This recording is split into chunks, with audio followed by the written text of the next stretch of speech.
चाहते हैं, सृष्टि के श्रृंगारों में मन वश में रखना चाहते हैं, सृष्टि के श्रृंगारों में चाहते हैं घी जमा रहे और पड़ा रहे अंगारों में। अंगारों में पड़ा हुआ घी कभी जमा नहीं रह सकता, निश्चित रूप से द्रवित हो जाएगा, पिघल जाएगा। कभी भी प्रभु का भजन ना किया, बातों में सारी बिता दी उमरिया, और केवल भौतिक सुखों के लिए ही जिया, भोगों में सुख के गंवा दी उमरिया। सारी उम्र बीत जाती है, सारी। जिस परमात्मा ने करोड़ों निम्न योनियों से बचा करके ये मनुष्य का तन दिया, उसका कभी धन्यवाद करने का भी समय नहीं निकालते, नहीं निकालते। कई लोग तो कहते हैं जी ईश्वर है ही नहीं, तो भक्ति किसकी करें? ऐसे बहुत लोग हैं। कम्युनिस्ट हैं, नहीं मानते ईश्वर को। जैन और बौद्ध भी ईश्वर को नहीं मानते, और भी कई नास्तिक हैं, नहीं मानते। लेकिन उनके न मानने से ईश्वर की सत्ता को नकारा नहीं जा सकता। कुछ लोग कहते हैं जी जब कर्मों का फल देगा तो फिर उसकी भक्ति करने से, यानी उसकी चापलूसी करने से फायदा क्या होगा? कर्मों का फल देगा तो उसकी भक्ति करने से क्या फायदा होगा? महर्षि स्वामी दयानंद सरस्वती सत्यार्थ प्रकाश में लिखते हैं कि परमात्मा की भक्ति का फल कुछ और ही है। क्या है? कहते हैं कि परमात्मा की भक्ति करने वाले के सामने यदि पर्वत के समान भी दुख आ जाए तो उसको सहन करने की शक्ति उसके पास होती है। हमारे आदरणीय बलराज जी बैठे हैं सामने, इंजीनियर साहब, मैं पहचान रहा हूं ना ठीक? भयंकर रोग से ग्रसित हैं, लेकिन 20 साल से परमात्मा के आधार पर ही जो है सारे कार्य हो रहे हैं, बढ़िया हो रहे हैं। परमात्मा दुख को सहन करने की शक्ति देता है। जैसे ब्रह्मचर्य का पालन करने से रोगों से लड़ने की ताकत शरीर के अंदर आती है, ऐसे ही परमात्मा की भक्ति करने से दुखों को सहन करने की शक्ति आती है। माताओं सज्जनों, मैं निवेदन करना चाहता हूं कि हम अपने लिए ही अगर जीते, या परमात्मा हमें केवल और हमारे लिए ही बनाता, तो ये गांव बसते हैं, नगर बसते हैं, इकट्ठे होकर के क्यों रहते हैं? सब अलग अलग रहा करते, एक दूसरे के सहायक बनकर के हम सबको रहना होता है। और कई लोग कहते हैं जी आप मेरे सहयोगी बन जाओ। अच्छा, सहयोगी तो बनने को तैयार हो सकता है, पर पहले योगी तो बने कोई। योगी का ही तो सहयोगी बनेगा, या बिना योगी के कोई सहयोगी हो जाएगा? हम चाहते हैं कि परमात्मा हमारा साथ दे, और हम उसका साथ ना दें तो कैसे बात बनेगी? वैसे उसे हमारे साथ की कोई जरूरत नहीं है। उसकी उपासना करो, उस पर कोई फर्क नहीं पड़ता, ना करो तो हम पे जरूर फर्क पड़ता है। क्योंकि परमात्मा को कुछ लेना नहीं है, परमात्मा से लेना है हमको। परमात्मा को कुछ देना नहीं पड़ता, सब कुछ उसी का दिया हुआ है। इसलिए वो ऐसा मित्र है जो वो हमारा साथ तो नहीं छोड़ता, पर हम उसे भूल बैठे हैं। एक बहुत सुंदर सा गीत और लिखा कर्मठ जी ने कि प्रभु के सिवा तो कोई साथी नहीं किसी का, प्रभु के सिवा तो कोई साथी नहीं किसी का। फिर क्यों गरूर दिल में, फिर क्यों गरूर दिल में इंसान के जर जमी का। प्रभु के सिवा तो कोई साथी नहीं किसी का, प्रभु के सिवा तो कोई साथी नहीं किसी का।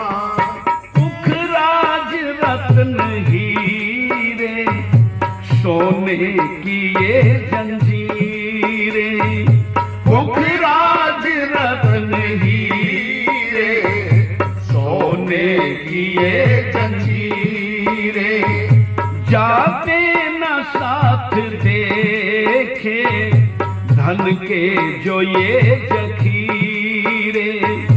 जाते न साथ देखे धन के जो ये जखीरे।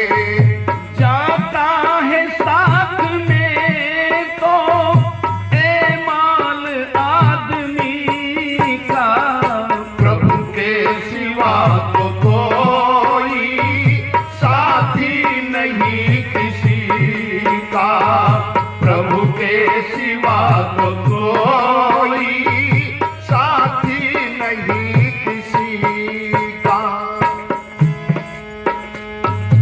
ये पेचोताब के दिन, आराम ख्वाब के दिन, ये पेचोताब के दिन, आराम ख्वाब के दिन, दर्पण में देख लेना ढलते शबाब के दिन।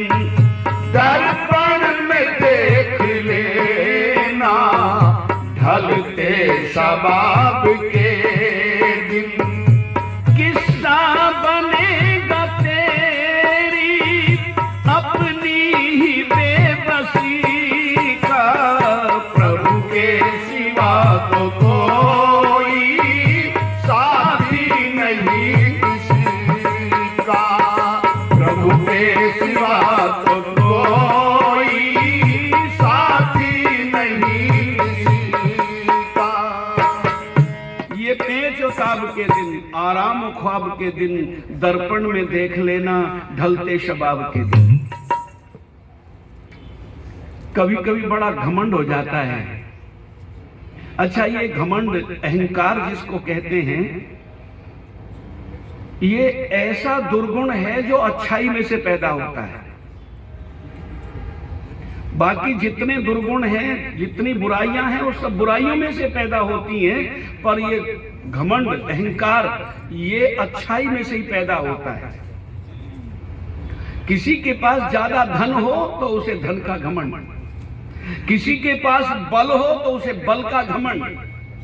पीस दूंगा चुटकी में।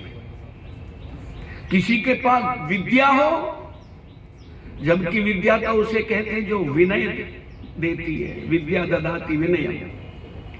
पर विद्या अगर हो जाए किसी के पास, तू क्या जाने मेरे सामने,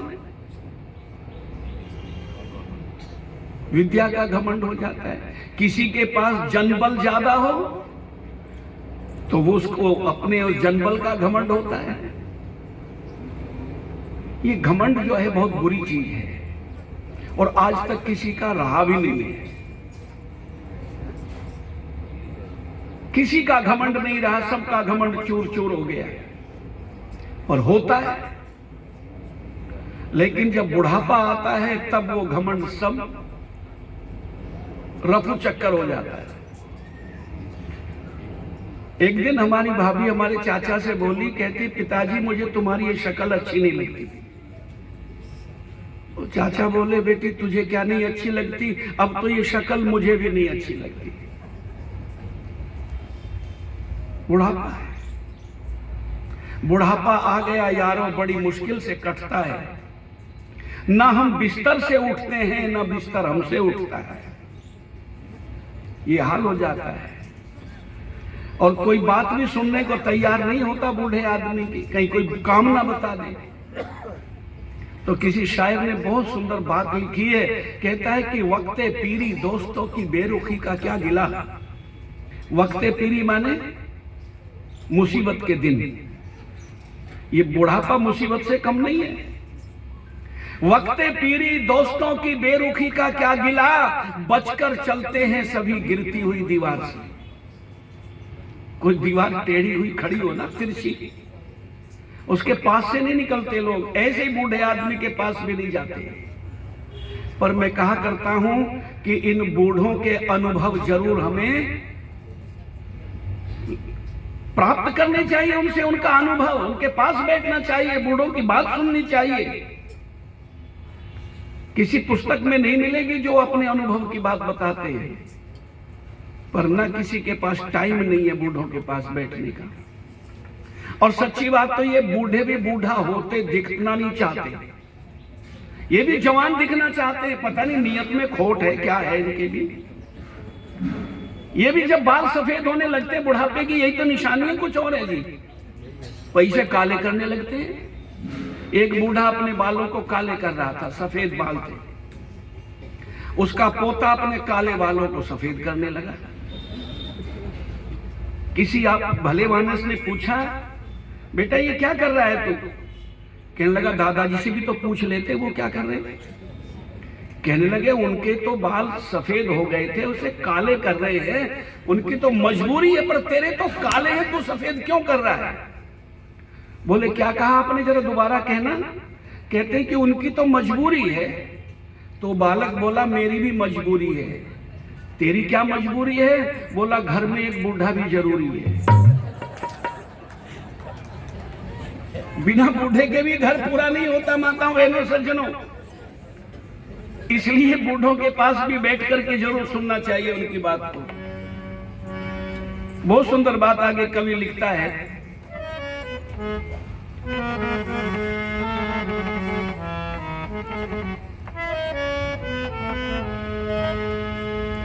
आया जो चलते देखा, नहीं वक्त टलते देखा।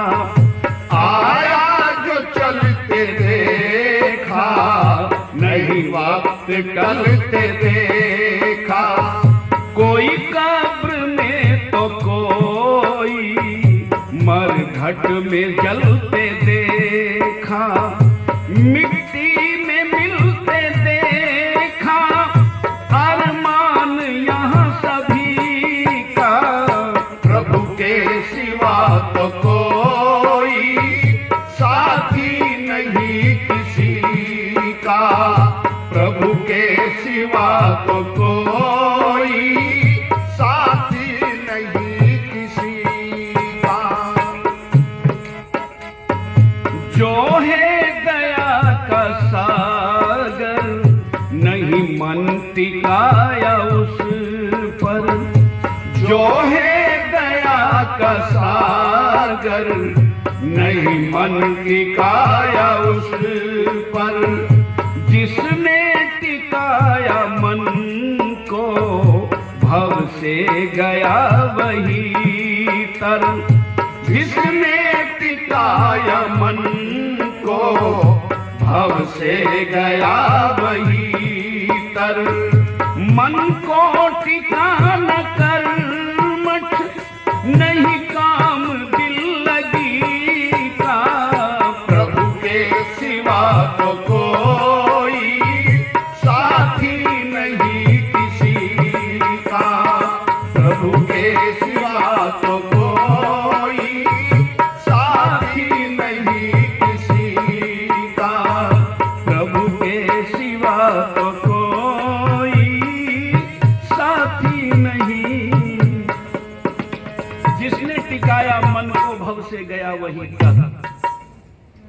और ये मन भी पूरा मन है।